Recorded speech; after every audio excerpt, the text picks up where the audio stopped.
사이다 무비튼. 내 이름은 임신아.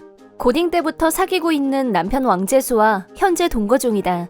사회초년생인 남친은 아직 경력이 얕다 보니 월급이 그다지 많은 편이 아니다. 그래서 어린이집 교사인 내가 집세, 광열비를 모두 부담하면서 겨우겨우 생활하고 있는 형편이다. 남친은 어린아이같이 세상 철없게 굴었지만 그래서 또 나를 웃게 만드는 사람이었다. 하지만 워낙 자유분방한 성격이라 한번 필받으면 날이 새도록 집에도 안 들어오고 노는데 열중했다. 내가 걱정하면 걱정 마, 나한테 여자는 너밖에 없어. 넌 내 마누라잖아 라고 늘 말했고 그 말을 믿고 결혼 자금을 몰래 저금하고 있었다. 결혼을 전제로 나와 사귀는 거라는 말을 자주 하는 남친은 임신하면 까짓거씩 올리지 뭐 라면서 매번 피임을 거절했다. 아이들을 좋아해서 어린이집 교사가 됐고 아이들과 있는 게 제일 즐거운 나는 남친과 아이 얘기를 하는 게 좋았다. 나는 늘 남친과의 결혼도 아이가 생기는 것도 모두 자연스러운 일들로 받아들이고 있었다. 하지만 그건 오직 나 혼자만의 생각일 뿐이었다. 어느 날 속이 좀 안 좋아서 집에서 쉬고 있었는데 생리 주기가 일주일 정도 늦어졌다는 생각이 들었다. 특별한 이유 없이 몸도 안 좋았고 어쩌면 임신일 가능성이 높다는 생각에 바로 남친한테 연락을 했다. 그러자 남친은 퇴근하자마자 바로 집으로 달려왔고 임신한 거 사실이야? 라고 추궁하듯이 묻는 남친한테 나도 모르게 응 라고 대답했다. 나는 남친이 이 얘기를 들으면 분명히 좋아할 거라고 생각했었는데 남친의 반응은 내 예상과 정반대였다. 말도 안 돼! 너 혹시 바람 피웠어? 그 애 누구 애야? 라고 강분. 가뿐싸. 바람이라니 누굴 뭘로 보고. 급 이해가 안 된 나는 누구 애라니 당연히 너지 라고 말했다. 하지만 남친은 내 말을 믿지 않았고 끝까지 나한테 불륜이라고 덮어 씌웠다. 대체 이유가 뭐냐고 설명해달라고 하자 남친은 아주 당당하게 나는 무정자야. 여자를 임신시킬 능력 자체가 없다고 라고 화를 냈다. 너무 충격을 받은 나는 머릿속이 갑자기 하얘졌다. 아이가 생기면 결혼하자고 했던 말은 그럼 그저 사탕발림이었다는 건가? 그 말 한마디로 남친에 대한 믿음이 완전히 무너졌다. 본인이 나를 속인 건 생각도 안 하고 나를 불륜으로 몰아붙이기 시작한 남친은 내가 아무리 결백을 주장해도 내가 하는 말은 하나부터 열까지 다 믿으려고 하지 않았다. 내가 불륜은 사실 무근이라고 주장하자 남친은 자신이 무정자증이라는 걸 증명해 보이겠다면서 나더러 자기 부모님 댁에 같이 가자고 했다. 남친 본가에 가자 아직 내막을 모르고 있는 부모님들은 우리를 따뜻하게 맞아주셨다. 남친 부모님과는 여러 번 만나서 식사도 한 사이였고 나를 예뻐해 주시는 분들이라서 어머님의 웃는 얼굴을 보자 울컥하면서 나도 모르게 울고 말았다. 놀란 어머님은 너 왜 그러니? 라고 묻는 어머님께 남친은 얘가 놔두고 바람 피웠어 라고 또 그 소리를 하길래 필사적으로 아니라고 부정했다. 두 분은 일단 앉아서 침착하게 얘기하자고 하셨고 거실에 들어가서 자초지종을 말씀드렸다. 내 얘기가 끝나자 남친 부모님은 격노하셨고 특히 어머님은 너 당장 사과해! 신하를 뭘로 보는 거니? 라고 버럭 소리를 지르시더니 남친 머리를 한 대 후려치셨다. 그리고 무정자증?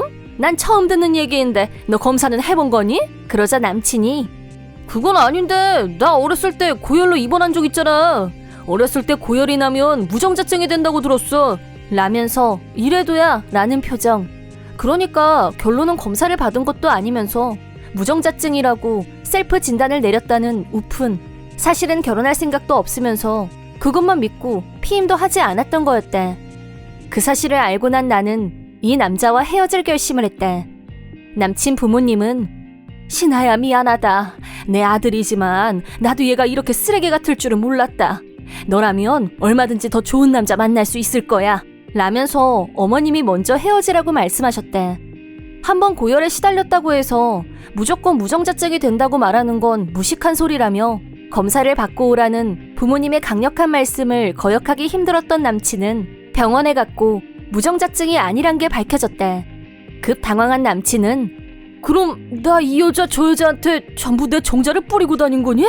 라면서 멘탈 붕괴. 이 여자 저 여자라니?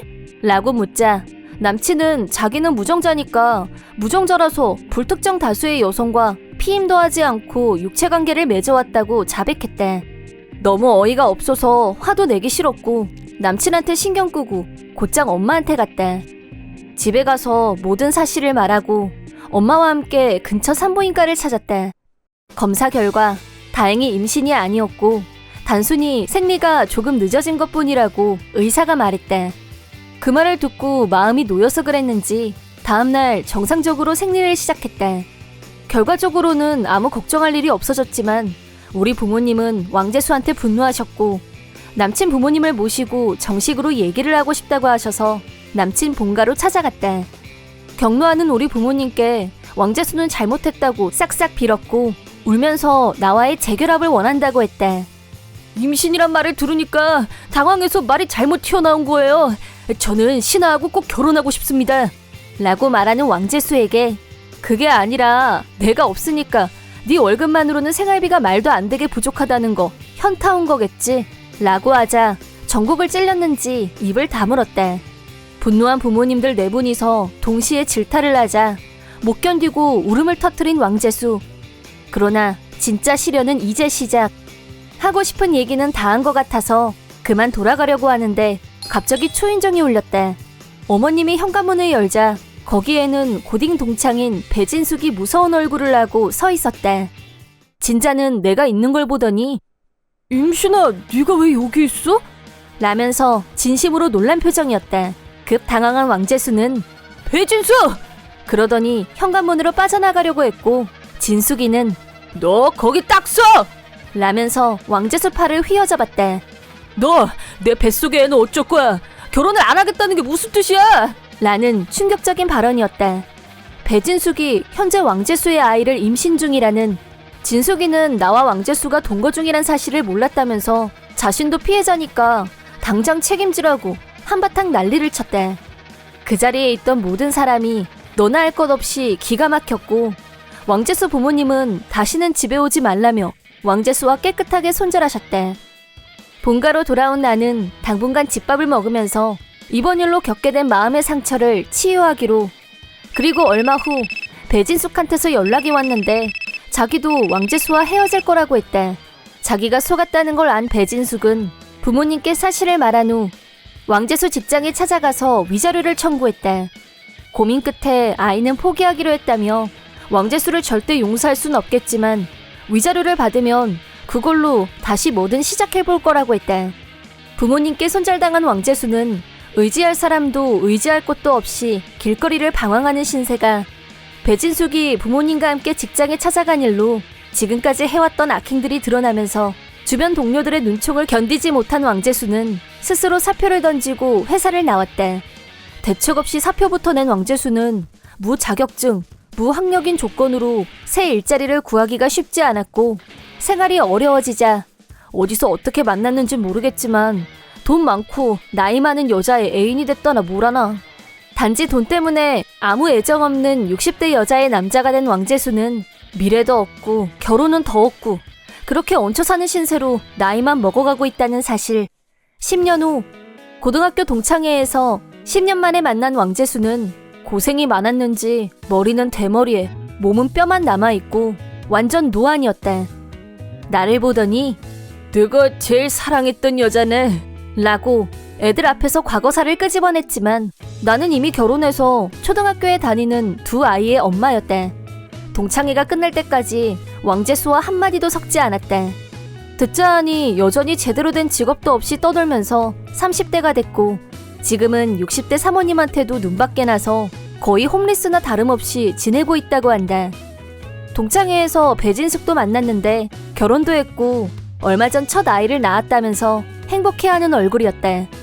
배진숙도 그때 그렇게 왕재수와 헤어진 후로는 두 번 다시 연락한 적이 없다고 했다. 그동안 어떻게 지냈는지 안부를 주고받으며 서로 행복하게 잘 사는 모습을 보여줄 수 있어서 다행이라고 생각했다. 물론 나도 왕재수 따위는 깨끗하게 있고 남편을 만나 가정을 이루고 행복하게 잘 살고 있다는 건 굳이 설명할 필요도 없다. 젊었을 때 한때 연애로 인해 마음고생을 한 적이 있지만 그 뒤로 더 좋은 남자를 만나 진정한 행복을 얻게 됐으니까 그걸로 충분하다고 생각한다. 형편없는 모습으로 변해버린 왕재수를 보면서 안 됐다는 생각도 들었지만 모든 것은 자업자득일 뿐 이제라도 자신의 잘못을 반성하고 진정으로 뉘우치고 새 삶을 살길 바랄 뿐이다. 이번 영상은 어떠셨나요? 재밌게 보셨다면 구독, 좋아요에 댓글까지 달아주시면 감사하겠습니다. 그럼 다음 영상에서 만나요.